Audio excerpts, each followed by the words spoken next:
Sometimes the quietest people carry the sharpest swords. My name is David Mitchell, and at the age of 36, I learned a truth that would reshape my life. The difference between reacting and responding determines whether you become collateral damage or an architect of justice. This isn't a love story. It's not a tragedy either. It's the slow, deliberate unraveling of a life built on trust and the meticulous reconstruction of a stronger one built on wisdom. This story begins with death, betrayal, and ends with a lesson so powerful that even Sun Tzu would nod in approval. March 15th, 2024. The rain hadn't let up for 3 days when my mother, Margaret Mitchell, lost her decade-long battle with multiple sclerosis. She left this world with grace, her eyes still fierce with the wisdom that had been my compass for 36 years. "David," she whispered, her voice barely audible over the medical machinery. "Remember what I taught you about chess. Sometimes you must sacrifice your queen to win the game." I thought she was reminiscing. We spent years playing chess at the kitchen table. But those words weren't nostalgia, they were prophecy. While I sat by her bed, gripping her frail hand, my wife Sarah was absent. Again, her excuse? The gym. Her new religion since late 2022. What she found there went beyond fitness.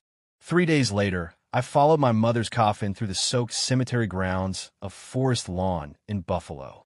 My phone vibrated in my pocket as the first spade of earth fell onto her casket. I ignored it, or tried to, but phones are like time bombs. They always detonate. When I finally checked the message, I was standing under a gray sky, clutching my coat like armor. "I've changed the locks. Pack your things. They're in the garage. New chapter starts now, without you. Don't make this harder than it needs to be." 9 years of marriage. Ended by text. During my mother's funeral. In that moment, time splintered. I could hear the funeral director asking about arrangements, but his voice came from underwater. Grief and betrayal collided in my chest like a thunderclap. Rage bubbled, but then, like a blade slicing through fog, came something sharper. My mother's lessons flooded in. Never react in anger, David. Angry players make mistakes. Strategic players make history. That's when I made my first move, silence. While Sarah thought she had checkmated me, she'd actually just laid her playbook wide open to the wrong opponent. To understand the next phase, you need to understand how I live. Sarah thought planning was paranoia. I thought it was protection. Watching my father lose everything in a messy business collapse, and my mother face disease with unwavering precision, taught me one thing. Security is built, not wished. When we bought our house in Elmwood Village in 2015, a Tudor-style home overlooking Delaware Park, I made sure the deed was in my name. Not out of distrust, but foresight. The house came from my father's inheritance. It was my fortress. In 2019, Sarah got promoted to creative director. I suggested we diversify our assets. She thought I was being smart. What she didn't know was I was already building a secondary foundation. My college friend Marcus, a financial manager at M&T Bank, helped me set up accounts, clean, legal, traceable. Not to hide assets, to protect them. By 2021, things started to shift. Sarah came home later. She became obsessed with her phone.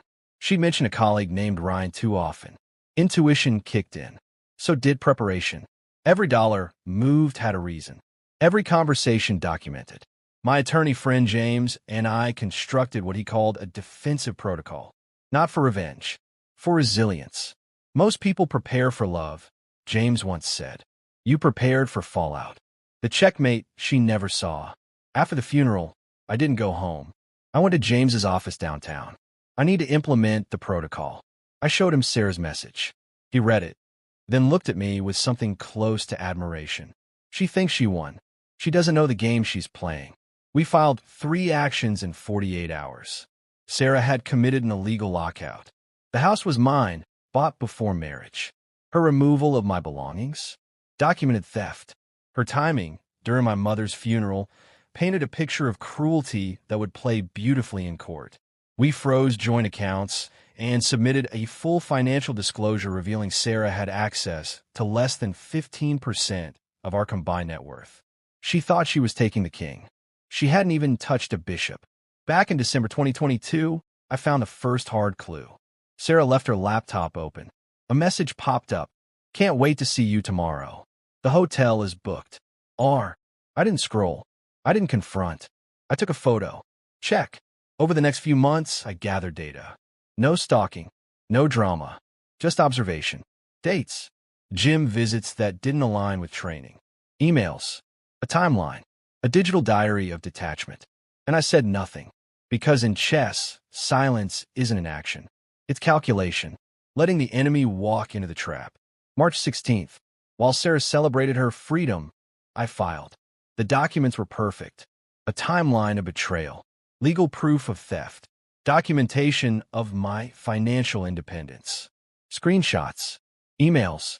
Witness statements. Sarah received the summons by courier. Her world didn't explode. It unraveled. 10 days later, Sarah called me. David, this has gotten out of hand. The lawyers are saying I could owe you. That I might lose everything. I sat in my study, chessboard in front of me. You're not losing everything, Sarah. You're just not taking what was never yours. She was quiet. You ended this with cruelty.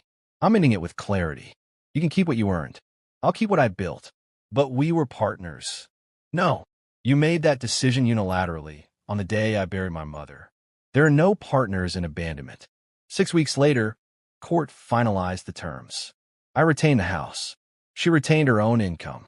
I kept protected assets. She paid legal fees. No explosions. No public drama. Just quiet victory. Lessons etched in stone. Now, 18 months later, I live in the same home, but everything feels new, lighter. Here's what I've learned. Preparation isn't paranoia. It's self-respect. Silence isn't weakness. It's strategy. You don't need revenge. You need recovery. Love is blind. Strategy is 20/20ths. Sarah married Ryan 6 months later. I felt nothing. I date now. Cautiously. Strategically. I'm rebuilding. On my terms. My business? Thriving. My peace? Unshakable. Because I learned that true strength isn't found in screaming louder. It's found in planning better. My mother taught me to play chess. She didn't just teach me how to win. She taught me how to lose with grace, regroup with purpose, and return stronger than ever. This isn't a story about divorce or betrayal. This is the story of a man who chose strategy over sorrow, silence over spectacle, and became the architect of his own recovery. And if you're reading this while standing in your own ruins, hear me. You're not broken. You're being rebuilt point one strategic move at a time.